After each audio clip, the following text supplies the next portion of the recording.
Next topic is roulette. जगह जगह रैलियां हो रही थी, ठीक, बाइकआउट हो रहा था। तो उसके लिए, उससे डर के, जैसे जलियांवाला बाग, अदर इंसिडेंट, उससे उन्हें अवॉइड करने के लिए गवर्नमेंट ने एक रिप्रेसिव एक्ट कहा, that is roulette act. According to Rowlatt act, any person could be arrested of any place any time without any assigning. बिना किसी पूर्व सूचना के किसी भी व्यक्ति को कहीं पर भी अरेस्ट किया जा सकता था, that is roulette act. This act was oppose by Dr. Satyapal or Dr. Kichlu in Punjab and give the direct entry into the jail। ठीक, नेक्स्ट अगला है why non cooperation movement. Non cooperation movement का आखिर क्यों? First, the government use the repression a full civil disobedience movement. पहला ये है, हमने इसको पॉइंटों में कर लिया पैरे को, ताकि याद करने में दिक्कत ना हो बच्चों का। ठीक है, the government use the repression of full civil disobedience movement, civil disobedience movement किया। Second, in 1920 Gandhi ji and Shaukat Ali. इससे पहले मैंने शौकत अली कहा था, यानी कि अली ब्रदर्स, जो टर्की के राजा ने किसको अपोज करने के लिए ब्रिटिश के, उन्हें कहा था कि boycott the Indians and British and their goods. तो वही है यहाँ शौकत अली। तो शौकत अली और गांधी जी आपस में जुड़ गए थे, और उस समय it give the mass movement of the 20th century. दुनिया का सबसे बड़ा मूवमेंट कहलाता है 20वीं शताब्दी का। In 1920 Gandhi ji, Shaukat Ali started the movement, ठीक है, in India and boycott the Britishers. Indian people surrender the title. जो इंडियन पीपल को गवर्नमेंट ने क्या दिए थे? टाइटल दिए थे, ठीक, title that government awarded, government ने अवार्ड किए थे, दिए थे। And boycott of civil service, उन्होंने सिविल सर्विस का भी बाइकआउट कर दिया। पुलिस का करा बाइकआउट, क्योंकि ज्यादातर इंडियंस आदमी थे पुलिस में, ठीक। कोर्ट का बाइकआउट हुआ, एंड लेजिस्लेटिव काउंसिल्स और लेजिस्लेटिव काउंसिल्स का, ठीक। तो ये था why the non cooperation movement. Second है differing stand with the movement. अभी नया टॉपिक है। This movement are begin in January 1951। अब ये मूवमेंट 1951 में शुरू होता है। Different social group participate in this movement. अलग अलग जातियों के, अलग अलग वर्ग के, अलग अलग ग्रुप के आदमी ने इसमें क्या करने लगे? जुड़ने लगे, आपस में मिल गए, जिससे कि उसको एक मास मूवमेंट करें और ब्रिटिश का अपोज करा जाए। The movement in the town. अब इसमें शहरों में, क्योंकि जो मूवमेंट होते थे या आज भी होते हैं, वो शहर में पहले होते हैं और गांव में बाद में होते हैं, ठीक। Many student left the colleges and schools, ठीक है।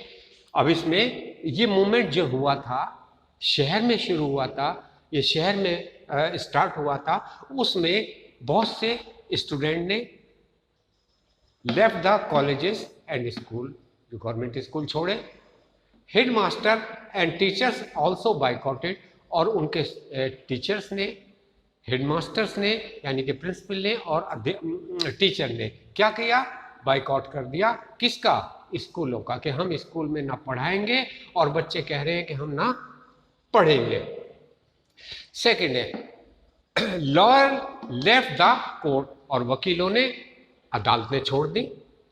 Third, the councils of election were boycotted, और जो इलेक्शन काउंसिल्स थी उसका भी त्याग कर दिया गया, उसका भी बाइकआउट कर दिया गया, ठीक है। यानी कि बाइकआउट का मतलब होता है बहिष्कार करना, ठीक। फॉरेन गुड्स वर पे collected, that is foreign cloth. अब उन्होंने जो फॉरेन गुड्स थे उनका भी बाइकआउट करा, उन्होंने उसका भी बाइकआउट कर दिया। जैसे कि विदेशी कपड़े, विदेशी चीजें, जैसे आज हो रहा है चाइना का हम बाइकआउट कर रहे हैं सारी चीजों का। ऐसे ही उस समय भी ऐसा हुआ था। किसी देश को डिमोरलाइज करने के लिए क्या होता है, उस चीज का या उस आदमियों का, उस देश का बाइकआउट कर दिया जाए। ठीक, आज भी तुम देख रहे हो, रोजाना अखबारों में पढ़ते हो। फोर्थ है, foreign goods were boycotted, that is fifth. Fourth, many places merchant and traders refuse to trade and foreign goods, और बहुत सी जगहों पर मर्चेंट ने, व्यापारियों ने और रिफ्यूज कर दिया, मना कर दिया व्यापार करना और विदेशी सामान का लेना और बेचना, उनका पूरी तरह से बहिष्कार कर दिया। ठीक, अब ये था मोमेंट इन द टाउन, यानी कि देश में शहर में मोमेंट हुआ था। ये तो आदमियों ने अपनी एक्टिविटी दिखाई, किसको, गवर्नमेंट को, उस समय ब्रिटिश गवर्नमेंट थी, लेकिन इन्होंने शुरू तो कर दिया। अब इसका ड्रॉबैक क्या हुआ, इसका दूसरा नेगेटिव इफेक्ट क्या हुआ, क्योंकि हम एक बैकवर्ड है, गरीब देश से बिलोंग करते हैं, तो हम बिना मनी के, जैसे आज तुम देख रहे हो लॉकडाउन हो रहा है, हमारे पास ज्यादातर मनी नहीं है। ठीक, आदमियों की यही आर्गुमेंट है कि आदमियों के पास पैसा नहीं है। ठीक, ऐसे ही वहां पर उस समय हुआ effect of the non cooperation movement on people life, आदमियों के जीवन पर। The movement gradually slow down, धीरे धीरे वो कम होता चला गया। For a variety of reason, उसके कुछ कारण भी होते थे, जैसे कि khadi cloth were more expensive.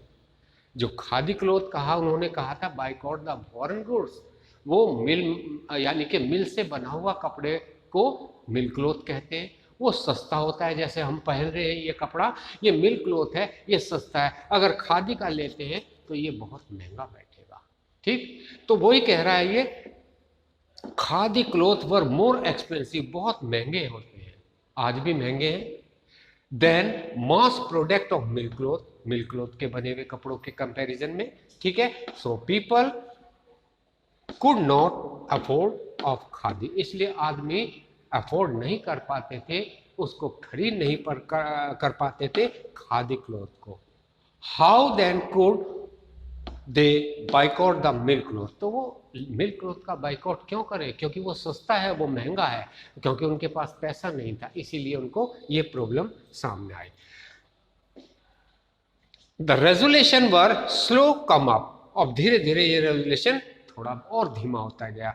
So student and teachers begin to trickling back, अब वहां के अध्यापक, टीचर्स और स्टूडेंट वापस स्कूलों में एंट्री देने लगे, यानी कि आने लगे।